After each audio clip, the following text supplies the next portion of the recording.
ဒီနေမြေထင်းရှုံမှုကြေပြန့်လာတဲ့ ULA ကိုကုလသမဂ္ဂနဲ့ဒီနိုင်ငံတကာအတိုင်းဝိုင်းနောက်ဒီဘေးပတ်ဝန်းကျင်နိုင်ငံတွေက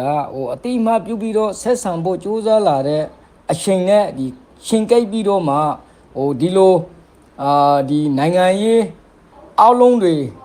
ဒီနိုင်ငံရေးအောက်လန်းကြီးတွေတုံးပြီးတော့တိုက်ကွက်ဖော်လာတာဖြစ်ပါတယ်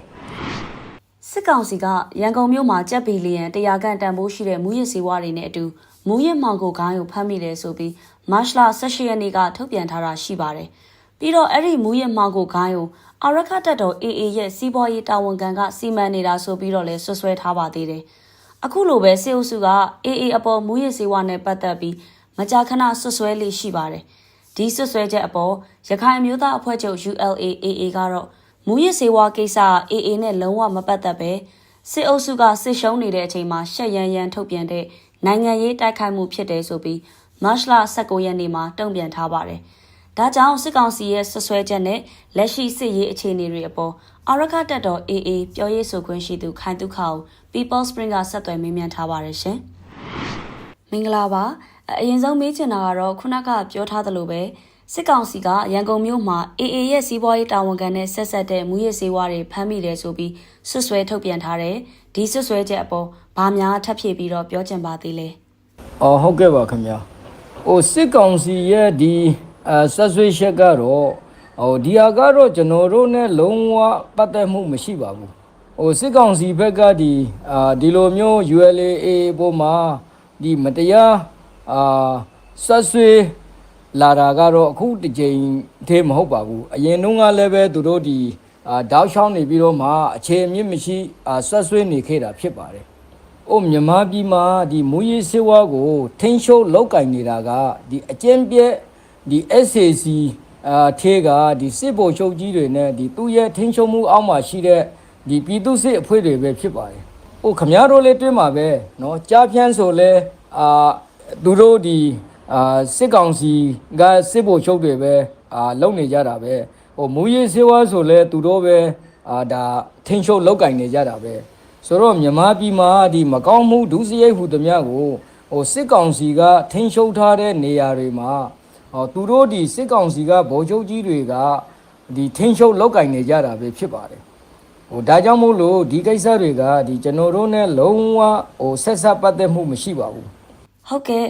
အရင်ကလည်းအခုလိုပဲဆွဆွဲလေးရှိတယ်ဆိုပေမဲ့ဘာကြောင့်မို့နော်အခုအချိန်မှာစစ်ကောင်စီက AA ကိုထပ်ပြီးတော့ဆွဆွဲတိုက်ခိုက်တယ်လို့သုံးသပ်ပါလဲ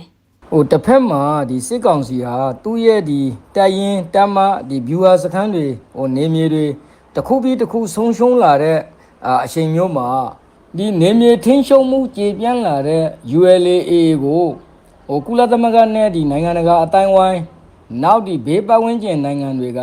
အတိအမှပြုပြီးတော့ဆက်ဆံဖို့ကြိုးစားလာတဲ့အချိန်နဲ့ဒီရှင်ကိတ်ပြီးတော့မှဒီလိုဒီနိုင်ငံရေးအောက်လုံးတွေဒီနိုင်ငံရေးအောက်လန်းကြီးတွေတုံးပြီးတော့တိုက်ကွက်ဖော်လာတာဖြစ်ပါတယ်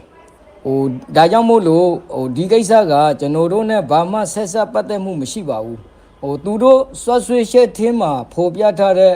နာမည်တွေကိုလည်းပဲကျွန်တော်တို့မသိပါဘူးဟုတ်ကဲ့ရှင်စစ်ကောင်စီကရခိုင်ပြည်နယ်တွင်းကတိုက်ပွဲတွေမှာဆိုရင်လည်း AA ကိုစစ်ရှုံးပြီးနေမြေတွေဇက်တိုက်လက်လွတ်နေရတာဆိုတော့အခုနောက်ဆုံးကြံတဲ့3မြို့နယ်တွေကဒီလက်တလောစစ်တွေနဲ့ကြောက်ဖြူမှာဖြစ်နေတဲ့တိုက်ပွဲအခြေအနေတွေကိုလည်းပြောပြပေးပါအောင်ရှင်ဟုတ်ကဲ့ပါခင်ဗျာဒီအာရခဒေသထေးကဒီတိုက်ပွဲအခြေအနေကတော့ဒီစစ်တွေဘက်မှာဆိုလို့ရှိရင်ဒီစစ်တွေနဲ့ပုံနာကျွန်းအစပေါ့နော်ဒီဝါဘိုကြီးရွာပတ်ဝန်းကျင်နေရာတွေမှာအပြန်အလှန်ပစ်ခတ်မှုတွေကတော့ဆက်ပြီးတော့ရှိနေပါတယ်စစ်ကောင်စီဘက်ကတော့သူတို့ဒီလေကြောင်းနဲ့ဒီလက်နက်ကြီးပစ်ခတ်မှုတွေ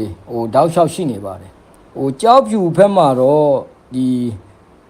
တညဝတီရေတပ်စခန်းနဲ့ဒီဆက်ဆက်တဲ့ပတ်ဝန်းကျင်ကကျေးရွာတွေမှာတိုက်ပွဲတွေဆက်လက်ပြီးတော့ဖြစ်နေတာရှိပါတယ်လက်ရှိမှာအာရခတပ်တော်အနေနဲ့ရခိုင်ပြည်နယ်အပြင်ဒီတခြားဘယ်ဒေသတွေမှာတိုက်ပွဲတွေဖော်ဆောင်နေပါသေးလဲနောက်တိုက်ပွဲဖြစ်နေတဲ့နေရာတွေကတော့ဒီပဲခူးတိုင်းထေးကဒီပထောင်မျိုးနေဒီပကံကွေးရွာနဲ့ဒီညောင်ကျိုးကြီးရွာပတ်ဝန်းကျင်တဝိုက်မှာတိုက်ပွဲတွေအပြင်းထန်ဆက်လက်ပြီးတော့ဖြစ်ပွားနေတာရှိပါတယ်ပြီးလို့ရှိရင်ဒီ ARD တိုင်းနဲ့ဒီရခိုင်အစက်ကနေရာတွေပေါ့နော်အထူးသဖြင့်ဒီ ARD တိုင်းတာပေါင်းမျိုးနေထေကနေရာတချို့မှာတိုက်ပွဲတွေဆက်လက်ပြီးတော့ဖြစ်ပွားနေတာရှိပါတယ်နောက်ပြီးလို့ရှိရင်ဒီမကွေးတိုင်းထေမှာဆိုလို့ရှိရင်ဒီရခိုင်ဒီမကွေးတိုင်းနဲ့ဒီရခိုင်အစက်ပေါ့နော်ဒီရခိုင်ရိုးမရဲ့ဆင်ချေချိုးနေရာတွေမှာတိုက်ပွဲတွေဆက်လက်ပြီးတော့ဖြစ်နေတာရှိပါတယ်ဟုတ်ကဲ့ပါအခုလို People Spring ရဲ့မေးမြန်းမှုကိုအချိန်ပေးပြီးဖြေကြားပေးတဲ့အတွက်ကျေးဇူးတင်ပါတယ်ရှင်